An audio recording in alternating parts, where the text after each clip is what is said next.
There's a massive data dump from WikiLeaks, codenamed Vault7 as it appears today. It's part of a bigger series called Year Zero, which looks like it will be much larger than Snowden's release, and it has some pretty disturbing details.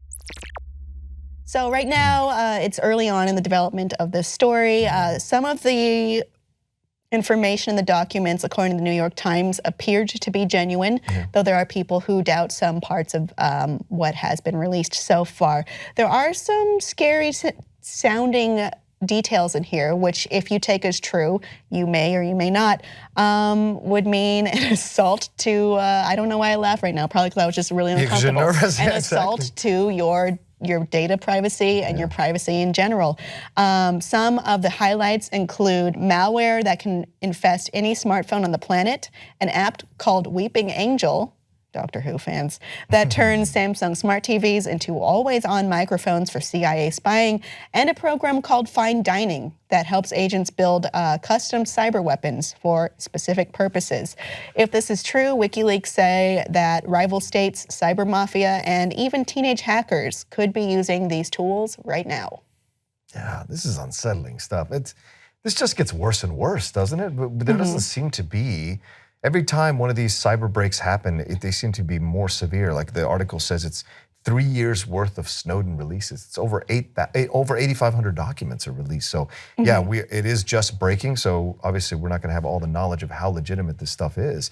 But the timing of it is really, really interesting, considering everything that happened over the weekend with Trump saying that Obama had wiretapped his phones and all this stuff. And then to be clear, there's no evidence that Obama wiretapped any of Trump's phones. No evidence at all. But like this seems to be a battle on a level that we are, as like regular citizens, really do not conceive of or understand. Like this seems to be connected in some way. And I know they're going to say they say that it's not connected at all. But to me, the timing is really suspicious. And okay, they're doing all this huge data dump at a time when Trump is actively trying to undercut the CIA and the FBI as people who have any credibility, so that if this evidence comes out of the stuff he's been doing with Russia, or people who are working with him doing with Russia, he has already undercut the credibility of the people releasing this information, so that the public call for his impeachment or him to be convicted, or anybody involved with him to be convicted, is undercut initially because you've undercut the source of this information. It's devilishly brilliant in its way, you know? We've looked at WikiLeaks recently and have noticed that there does seem to be a change in tone. Yes. A change in targets as well, and it does. There has been some concern over whether Julian Assange had been compromised in any way. Yeah. Or if he was acting on his own accord anymore. Yeah. So those suspicions are in line with each other, and it is all about suspicions. I mean, sometimes when you say, to put on certain protections for your own personal data security, people will say you're being paranoid, but then you hear things like this and you realize, oh no, and you do have a right to your own data, and you do have a right to privacy, and it just seems like more and more we're letting this go by the wayside. Yeah. It shouldn't be something that you just get used to giving up. Yeah, and I have a Samsung smart TV, so this scares the heck out of me. Like, what microphone? I don't have a microphone on that TV that I know of, so how could they activate a microphone on the television? So to me, this is all really shocking, unsettling stuff. I also have a smartphone. So if they're recording us, like what's the level to which they can have access to? And if they're doing this in a way to kind of showcase how easy it is to get this information, the teenage hackers, of course, that's the boogeyman that they put out there. Well, they did write that in the statement from WikiLeaks. Yeah, they put that in there as a boogeyman type of thing, because like everyone's afraid teenagers having access to your stuff. They'll put it all over the internet. But how much of that is true? We don't know how much of it, because they were saying. I would say they're less of a threat than I would say other states. Yes.